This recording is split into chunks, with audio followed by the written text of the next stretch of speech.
سوال یہ ہے کہ ایک بندہ چاند کی 11ویں تاریخ کو کوئی چیز بانٹتا ہے 11ویں والے دن اور کہتا ہے اللہ کے نام پہ بانٹ رہا ہوں۔ غلط۔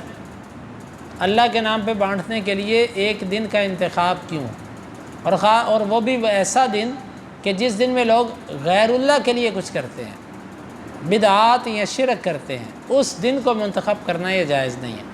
ابو داود مسند احمد کی روایت ہے، صحابی نے اللہ کے نبی صلی اللہ علیہ وسلم سے کہا میں بوانہ مقام پہ جا کے اونٹ ذبح کر لوں کیونکہ میں نے نظر مانی تھی۔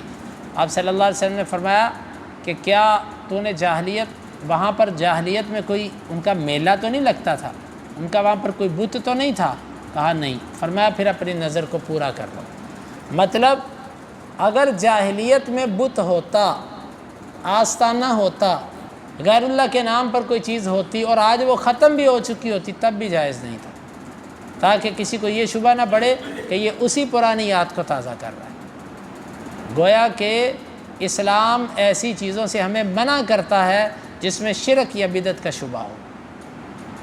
تو اس میں واضح طور پر اگر وہ کہتا ہے کہ میں اللہ کے نام پہ کرتا ہوں، بھئی تم اللہ کے نام پہ کرتے ہو تو تم اس دن کا انتخاب کیوں کرتے ہو؟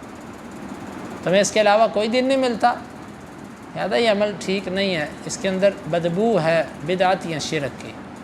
اصال ثواب کے جو طریقے ہیں وہ کسی کو کھانا کھلا دیتا ہے اگر اس نیت سے، اور پانی نلکا جاری کروا دیتا ہے کسی جگہ پر، قرآن لے کے دے دیتا ہے اس کا بیٹا اس کی اولاد، تو انشاءاللہ یہ چیز پہنچے گی۔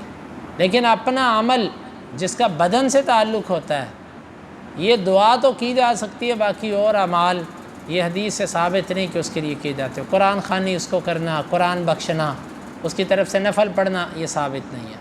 ہاں جن چیزوں کا حدیث میں ذکر آیا وہ مستثنیٰ ہے۔ نظر کے روزے رکھ سکتا ہے ولی، اس کی طرف سے حج عمرہ کر سکتا ہے، اس کی طرف سے کوئی مالی صدقہ کر سکتا ہے، یہ چیزیں مستثنیٰ ہیں دلائل کی وجہ سے۔